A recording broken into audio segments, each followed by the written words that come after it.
Bienvenidos a una nueva sesión de la Escuela Bíblica Virtual de Casa de Oración Cristiana. Estamos, como sabe la mayoría, estudiando el Evangelio de Mateo en el capítulo 24 en este momento, en ese tremendo mensaje o sermón del Monte de los Olivos, específicamente, no confundir con el otro sermón del monte. Pero en fin, estamos en este capítulo interesantísimo que habla mucho de los últimos tiempos, pasajes realmente difíciles a veces de interpretar, pero hemos tratado de ir llevando en la mejor manera y de acuerdo a la guía del Espíritu Santo y de gente que ha estudiado por siglos estos pasajes, y creemos que con la mejor intención y también con la mejor guía de nuestro buen Dios. Y seguimos allí, así que prepárate con tu Biblia en mano, capítulo 24 de Mateos, material donde anotar, sobre todo pidiéndole a Dios que nos ayude a todos a entender, comprender y aplicar su bendita palabra. Oramos y seguimos. Bendito Dios, gracias Señor por la oportunidad de estar siempre cerca de ti. Tu Espíritu Santo nos guía, nos alienta, y en este momento, Señor, pedimos que nos instruya en la palabra que tú has dejado para nuestro vivir. Señor, que esta palabra nos sea comprensible y que podamos, Dios, poderla aplicar a cada día de nuestras vidas. Te lo pedimos y te damos las gracias. En el nombre de Jesús. Así es. Estamos aquí como decíamos, en Mateo 24, específicamente versos 29 al 31, ya terminando, por cierto, esta porción. Así que vamos a concluir con ella para continuar en este capítulo 24 de Mateo. Leemos y seguimos. E inmediatamente después de la tribulación de aquellos días, el sol se oscurecerá y la luna no dará su resplandor, y las estrellas caerán del cielo, y las potencias de los cielos serán conmovidas. Entonces aparecerá la señal del Hijo del Hombre en el cielo, y entonces lamentarán todas las tribus de la tierra, y verán al Hijo del Hombre viniendo sobre las nubes del cielo con poder y gran gloria. Y enviará a sus ángeles con gran voz de trompeta, y juntarán a sus escogidos de los cuatro vientos, desde un extremo del cielo hasta el otro. Este es el texto que veníamos considerando en la ocasión pasada, y quedamos aquí en esta porción donde dice: y enviará sus ángeles con gran voz de trompeta, y juntarán a sus escogidos de los cuatro vientos, desde un extremo del cielo hasta el otro. Ya hablamos de que este es ya cuando Jesucristo regresa en su segunda venida, y que enviará a sus ángeles a recoger a ese remanente de Israel de donde se encuentre, para entrar al reino milenial, en donde él será rey en Jerusalén. Y aquí habla de que estos ángeles serán enviados con gran voz de trompeta. Ya hablamos comenzamos a hablar de esto, pero a acotar que no debe confundirse este tema de trompeta aquí, hablar de una trompeta con la que sonará, y lo veremos enseguida en los pasajes que lo mencionan, en el momento del arrebatamiento de la iglesia. Recuerda que el arrebatamiento ocurre antes del inicio de los 7 años de la tribulación. Ahí es cuando el Señor viene en los aires, no desciende a la tierra, sino que eleva a los que murieron en Cristo, y con ellos luego los que estén vivos en ese momento, creyentes de ese momento. Entonces la iglesia es llevada a la presencia del Señor en los cielos. Ahí Él no regresa a la tierra, esa no es su segunda venida, ese es el rapto o arrebatamiento. Pero después de los 7 años de la tribulación, al final el Señor desciende, ahí ocurre el Armagedón, y entonces ahí es donde viene este evento, en donde envía a sus ángeles, y dice con gran voz de trompeta. La trompeta que sonará en el arrebatamiento está en 1 Corintios 15:52, es otra trompeta, dice 1 Corintios 15:52. En un momento, en un abrir y cerrar de ojos, a la final trompeta, porque se tocará la trompeta, y los muertos serán resucitados incorruptibles, y nosotros seremos transformados, dice Pablo en 1 Corintios 15:52. Y también en 1 Tesalonicenses 4:16 dice: el Señor mismo, con voz de mando, con voz de arcángel y con trompeta de Dios, descenderá del cielo y los muertos en Cristo resucitarán primero. Sí, descenderá y nosotros lo encontraremos a él en las nubes. Ese es el rapto. Así que ahí habrá sonido de trompeta, pero esta trompeta que se menciona acá tiene que ver ya con la segunda venida del Señor y tiene que ver con el recoger los ángeles enviados por él a todos aquellos creyentes del pueblo de Israel, ese remanente que será entonces llevado a entrar al reino milenial. Tampoco tiene relación esta trompeta con otra trompeta muy llamativa, que es una trompeta de juicio que sonará en la tribulación. La vemos en Apocalipsis 11:15. Dice Apocalipsis 11:15. El séptimo ángel tocó la trompeta y hubo grandes voces en el cielo que decían, los reinos del mundo han venido a ser de nuestro Señor y de su Cristo, y él reinará por los siglos de los siglos. ¿Ves? Ahí es una trompeta de juicio donde pues hay el juicio de las 7 trompetas durante la gran tribulación. Eso es para un estudio aparte si se estudia el libro de Apocalipsis, pero ahí en Apocalipsis 11:15 también se habla de ese gran sonido de trompeta. No es ninguna de esas dos. Esta es exclusivamente con respecto a los ángeles que el Señor envía a juntar a ese remanente de Israel cuando Él regresa en su segunda venida. Entonces, aquí es evidente que es una trompeta del Señor proclamando libertad a su pueblo, es decir, esa liberación para el pueblo de Israel perseguido, ese pueblo fiel que ha reconocido en Jesucristo al Mesías y que lo está esperando. Entonces, ese es el remanente que ha creído a la predicación de los 2 testigos, que ha creído a la predicación de los 144,000 y es el pueblo que va a ser salvo en ese momento y que va a ser rescatado. Y para eso es esa voz de mando que se expresa como el sonido de una trompeta. De este tema del sonido de las trompetas y su presencia en los momentos de liberación del pueblo de Israel, vemos en Levítico 25, 8 al 10, un pasaje muy emblemático. Levítico 25, 8 al 10, dice así, tiene que ver con el año de jubileo. Escucha, contarás 7 semanas de años. Ven que el concepto de semanas de años está ahí en la Biblia. Así que lo de que la séptima semana septuagésima semana de Daniel, que es una semana de 7 años, esto ya venía desde el Pentateuco. Dice en Levítico 25, 8 al 11, 8 al 10 nuevamente. Contarás 7 semanas de años, o sea, grupos de 7 años cada una. 7 veces 7 años, o sea, 7 por 7, 49. De modo que los días de las 7 semanas de años vendrán a ser 49 años. Entonces harás tocar fuertemente la trompeta, atención con eso, en el mes séptimo a los 10 días del mes, el día de la expiación, el Yom Kippur. El día de la expiación haréis tocar la trompeta por toda vuestra tierra. Y santificaréis el año 50, el que es a partir de ese, o sea, 49 años y entonces viene el año 50. Santificaréis, es decir, separaréis o separarás para Dios. Santificaréis el año 50 y pregonaréis libertad. Escucha ese concepto, libertad en la tierra a todos sus moradores.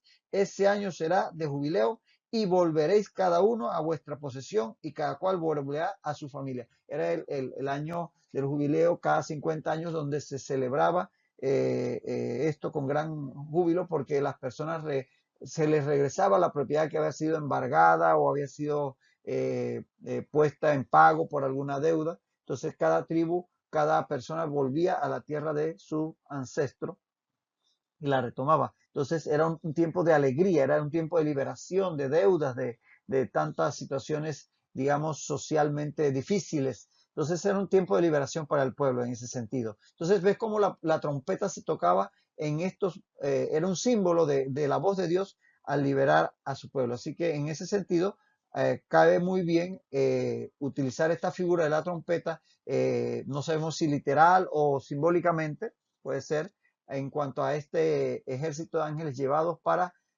traer al pueblo de Israel a estar con su rey y ser liberado de la persecución del anticristo en la gran tribulación. Y en ese sentido, los ángeles reunirán a los escogidos de todo lugar en que se encuentren sobre la faz de la tierra. O sea, no solamente los que están ahí en la tierra de Israel, quizás escondidos aquí o allá, sino de todos los países, de todos los continentes. Es de lo que se entiende aquí cuando se usa la expresión de los cuatro vientos, es decir, de los cuatro puntos cardinales. Y dice desde un extremo del cielo al otro, o sea que expresa una idea de ser abarcador de prácticamente todo el globo terráqueo. Y se refiere entonces a ese remanente de Israel que será salvo. Es lo que van a ser juntados por estos ángeles. Y serán recogidos para ser llevados a la tierra prometida a Abraham. Porque hasta este momento, esa promesa que Dios le hizo a Abraham allá en Génesis 15 y 18 no se ha podido cumplir literalmente. Y allí es donde Jesucristo va a reinar durante el reino milenial durante 1000 años. Ahora, esa promesa que hizo Dios a Abraham está en Génesis 15, 18. Dice Génesis 15, 18. En aquel día hizo Jehová un pacto con Abraham diciendo, a tu descendencia daré esta tierra desde el río de Egipto hasta el río grande, el río Éufrates. La promesa de Dios, y es un pacto que permanece, no solamente darle una gran descendencia, como hasta el momento de hoy permanece, no solamente que a través de su descendencia serán benditas todas las familias de la tierra, porque a través de su descendencia vendía a Jesucristo y Jesucristo ha sido para bendición a todas las naciones, no solamente la nación judía, porque como bien la iglesia, que es el cuerpo de Cristo, a raíz de su sacrificio en la cruz, ha venido a ser salva de entre todas las naciones. Así que realmente, y de hecho la iglesia ha sido mayormente gentil, aunque originalmente fue judía. Entonces, ese territorio que Dios le prometió a Abraham como parte de esas promesas, como parte de ese pacto, dice que iba desde el río de Egipto hasta el río Éufrates. Algunos dicen que este río de Egipto, obviamente el río de Egipto más conocido es el río Nilo.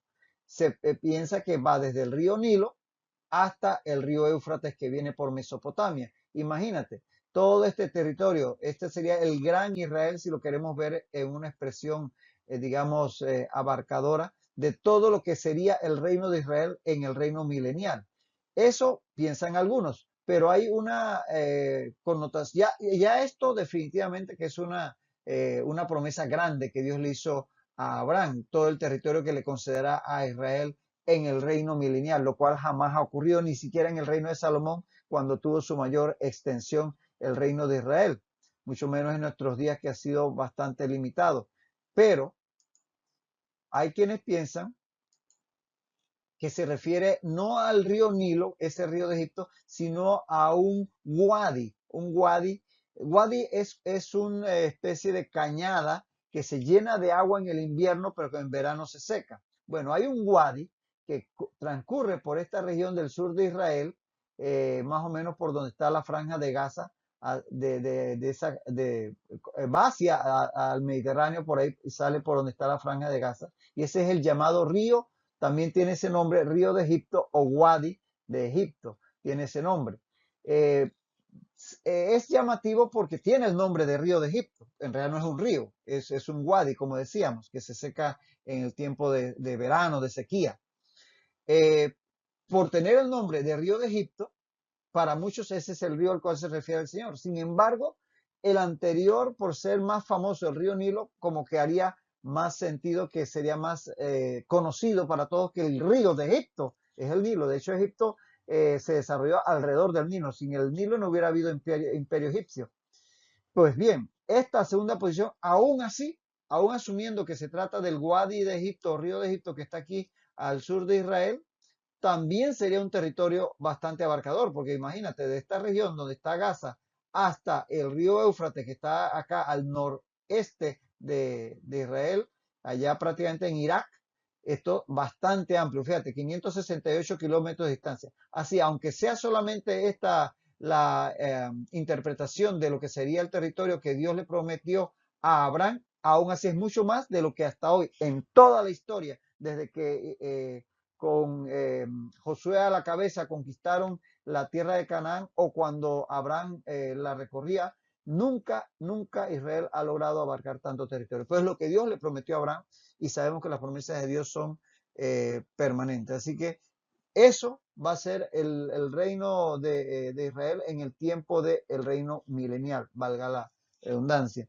ciertamente ahí va a estar la nación de Israel congregada y el Señor Jesús va a reinar en Jerusalén. De ese reino milenial habla Apocalipsis 24, donde dice, y vi tronos, y se sentaron sobre ellos los que recibieron facultad de juzgar, y vi las almas de los decapitados por causa del testimonio de Jesús y por la palabra de Dios, los que no habían adorado a la bestia ni a su imagen, y vivieron y reinaron con Cristo 1000 años. Entonces, ese es el reino milenial que ocurrirá después de la segunda venida de Cristo y en donde el Israel recibirá las promesas que se le hizo en Abraham, empezando por la tierra que se le prometió. Bueno, llegamos entonces a la siguiente porción de este mensaje del Monte de los Olivos. Esta es la porción que vamos a considerar a continuación. Es la que va del versículo 32 al versículo 35 del capítulo 24. Anota allí los textos paralelos de Mateo 24, 32 al 35.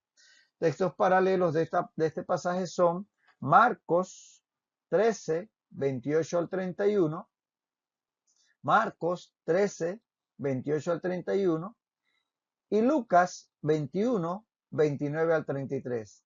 Lucas 21, 29 al 33. Tenlos ya anotados y puedes comparar posteriormente si deseas. Dice así el texto. De la higuera aprended la parábola. Cuando ya su rama está tierna y brotan las hojas, sabéis que el verano está cerca. Así también vosotros, cuando veáis todas estas cosas, conoced que está cerca a las puertas. De cierto os digo que no pasará esta generación hasta que todo esto acontezca. El cielo y la tierra pasarán, pero mis palabras no pasarán. Aquí vemos entonces que el Señor sigue en este enfoque profético, escatológico, durante este sermón del monte ahí, del monte de los olivos, cuando está con sus 12 discípulos y dice a continuación que de la higuera aprended la parábola. Cuando ya su rama está tierna y brotan las hojas, sabéis que el verano está cerca. Fíjate, Jesús aquí está usando una ilustración conocida. La higuera es un árbol muy conocido en Israel, así que por parte de los judíos, el que le hablara de la higuera, ellos sabían claramente a qué se refería, conocían el ciclo de la higuera, el ciclo anual de florecimiento, fructificación y demás, así que les habla de algo conocido para explicar una verdad desconocida. Eso es lo que hace una parábola. Se expresa una idea común, corriente al público que estaba oyéndola, pero que a través de esa historia o de esa figura se expresa una verdad que es quizás un poco más compleja, quizás una verdad espiritual como en este caso, o algo más elevado, digamos, intelectualmente. Pero para que se comprenda, se le explica de forma parabólica.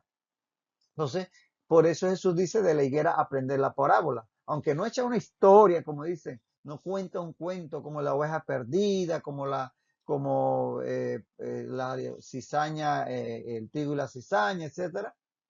Es una parábola porque hay una información que parte de una verdad conocida para explicar una verdad desconocida.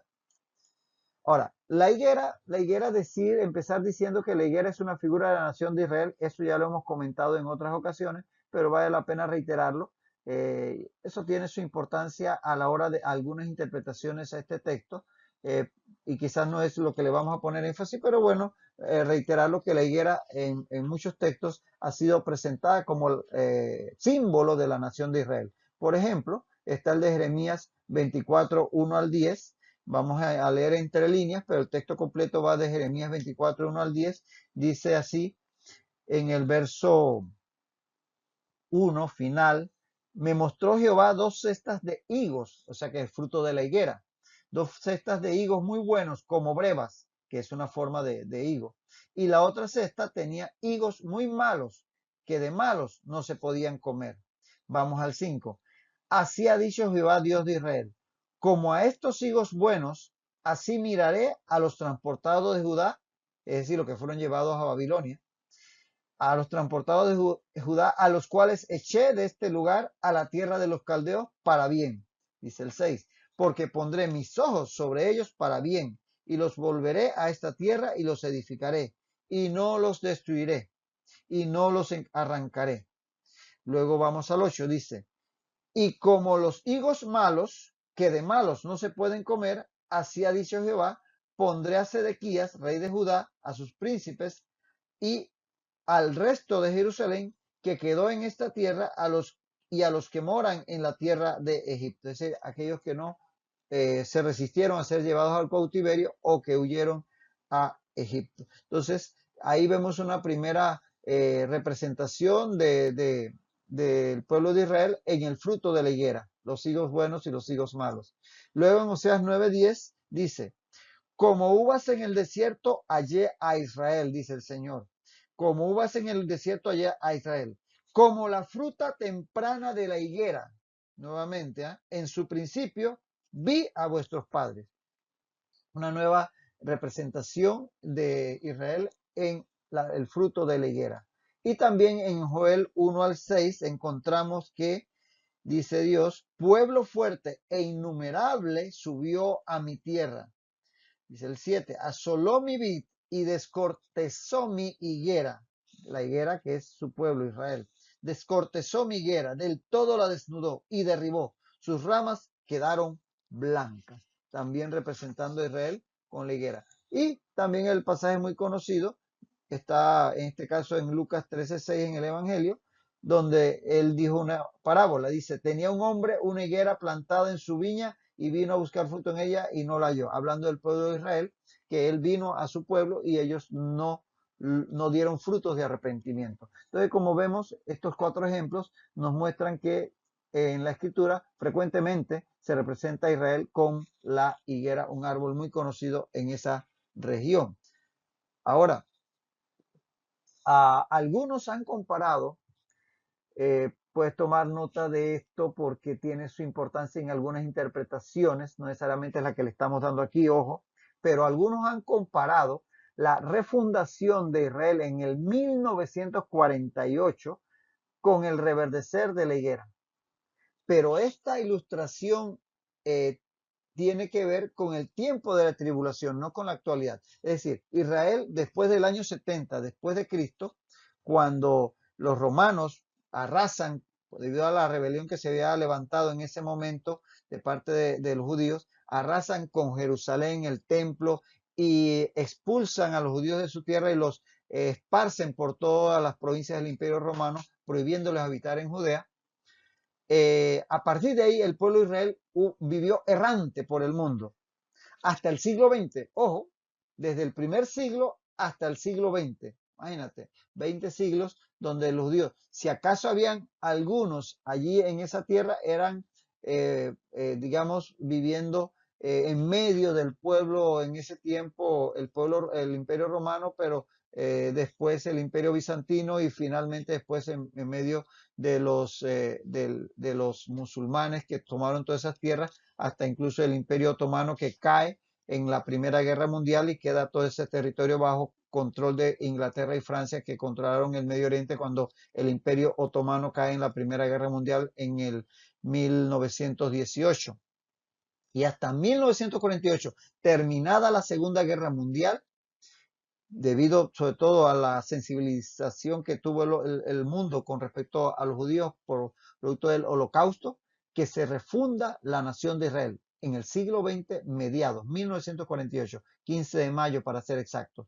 Entonces es ahí cuando vuelve a existir Israel como nación, como país, como Estado. Y para muchos eso es figura del reverdecer de la higuera y lo relacionan con esta parábola que Jesús está expresando aquí. Cuando de la higuera aprender la parábola cuando ya su rama está tierna y brotan las hojas. Bueno, eso tiene mucho de interesante, pero ojo que puede llevarnos a cierta mala interpretación y más adelante vamos a mencionar algún ejemplo. Porque ciertamente esto que está diciendo Jesús tiene que ver con todas las señales que se van a estar dando durante la tribulación. Y hoy día no estamos en la tribulación, ¿eh? Hoy día no estamos en la tribulación, eso es evidente, todos ya hemos explicado todo lo que tiene que ocurrir antes, que viene para empezar el arrebatamiento de la iglesia, el establecimiento del anticristo y todo aquello. Así que esto del renacer de Israel en el año 48 sí está muy bien como figura del el renacer de la higuera, pero no podemos verlo como el cumplimiento literal de lo que Jesús está hablando aquí, porque tiene que ver con su segunda venida, que es después de los 7 años de la gran tribulación. Entonces vamos a tenerlo en cuenta, pero ojo que no nos confundamos.